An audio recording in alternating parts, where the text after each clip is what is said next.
Alright, so went through two of these $3.99 seals, trying to install, bent them each time using a seal driver. So decided to go to the parts house and order some precision seals.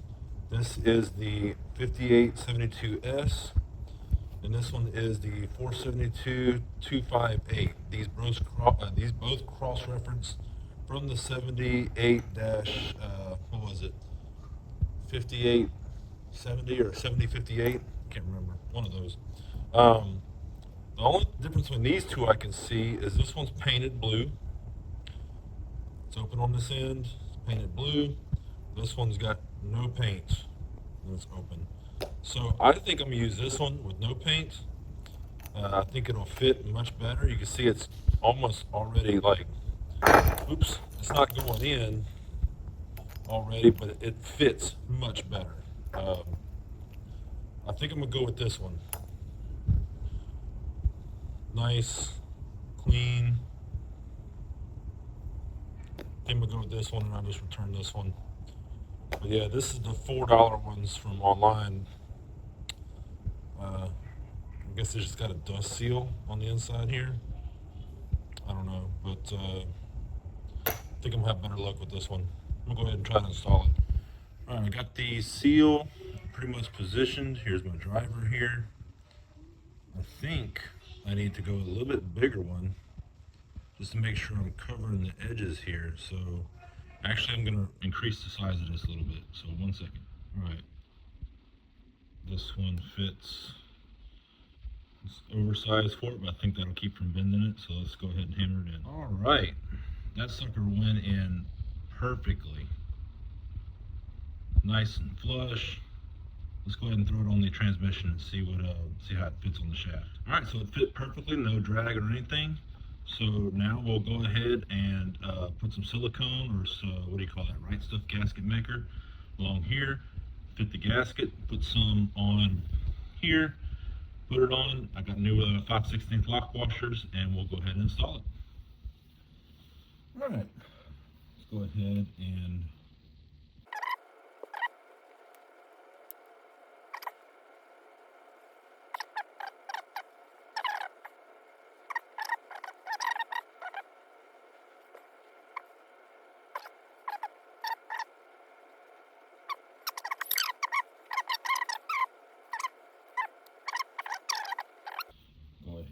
drop my gasket on and go ahead and slide this on.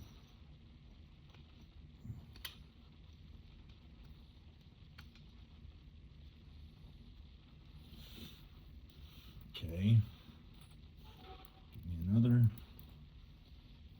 Some more blue Loctite.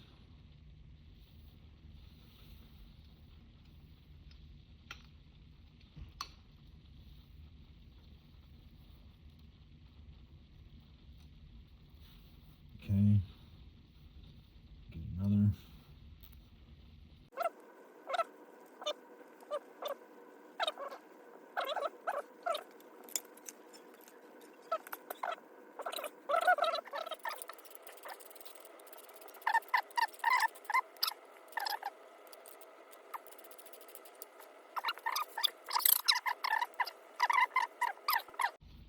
Just being honest. Being honest. I don't know if I care enough about doing the other side. I'm just gonna leave it like that. Good enough for me. Got a little smushed out, but it's fine. It's fine. Hell yeah. Alright. Let's go ahead and install the clutch shaft. I want to make sure I have enough room to install the fork and everything. And one last thing. Actually, what I need to do before I do anything else is to go ahead and get the rear bearing retainer installed and do this while I have my gasket material before it hardens and ruins that tube, that nozzle. So let's go ahead and take this out. I'm going to go ahead and go get the rear bearing retainer, the gasket, and the bolts. All right, let's go ahead and make a fool out of ourselves with this. I'm gonna see how the bearing is gonna fit. It's gonna fit like like that. Okay.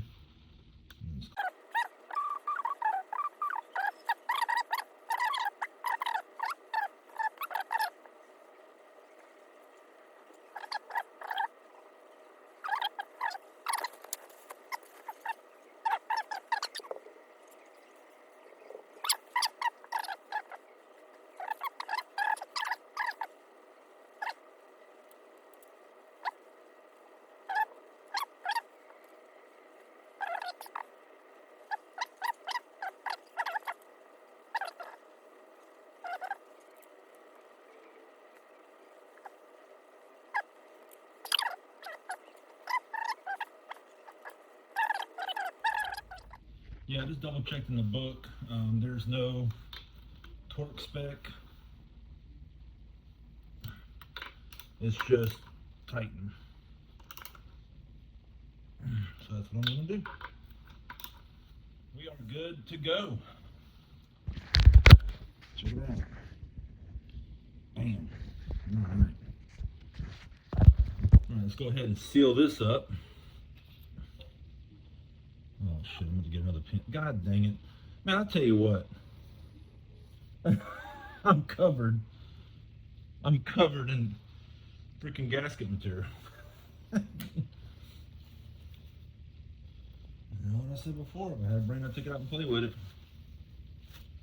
Golly, man, this shit is everywhere.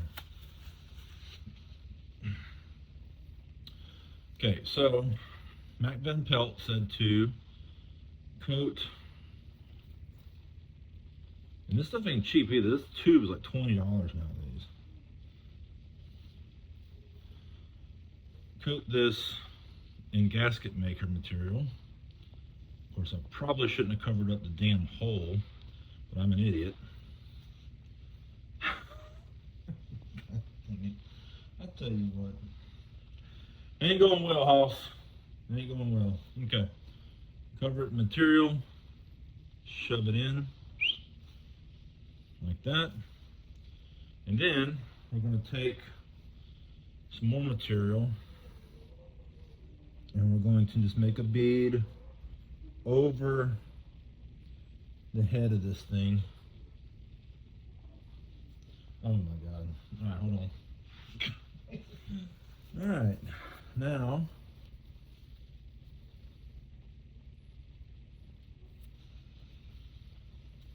good enough. I'm going to pretty much cover this in material as well. I'm just going to let it harden like this just to cover those shafts for any leakage through those shafts, those holes. Will it do anything? I don't know. But maybe no one's gonna see this anyway. Uh-oh. I probably should have turned this to where I can put it down. Cotter pin through there. All right, went ahead and got a cotter pin in. I'm gonna go ahead and let it keep drying, but let's go ahead and do the cross shaft or clutch shaft.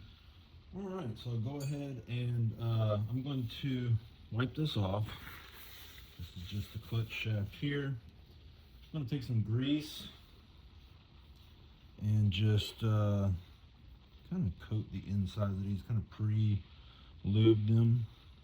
Of course, when you get the grease certs in there, they will fill full of grease, but just kind of want to pre-lube the bushings.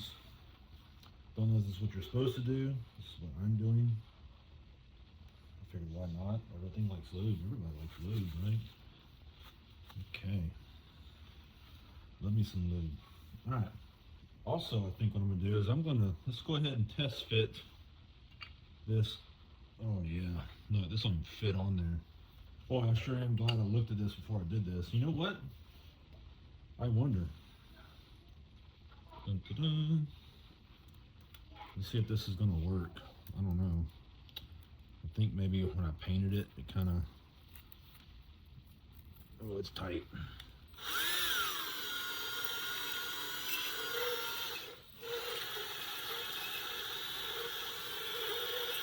I don't know if this is what you're supposed to do, but I figured why not, right? It's tight.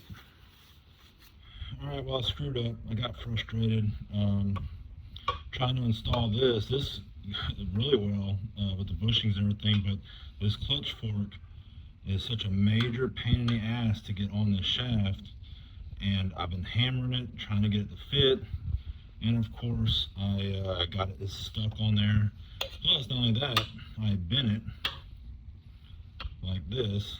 Let's see if you can see how this one's bent out a little bit. Super frustrated right now. I don't know what else to do to get this thing on there. I don't know how to get it off now. I could put it here and maybe get a long punch and punch out the shaft from it.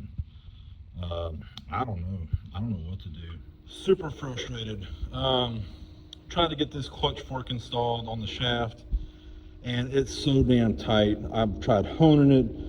It started to go, I started tapping it, and then it just got stuck. Then it ended up bending the clutch fork, you can see there.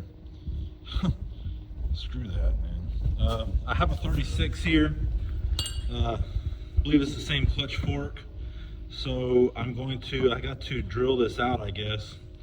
Drill out this pin, knock the shaft out, and hope it's a better fit. I'll clean it up, and shoot, this one's bent too. That one's bent too?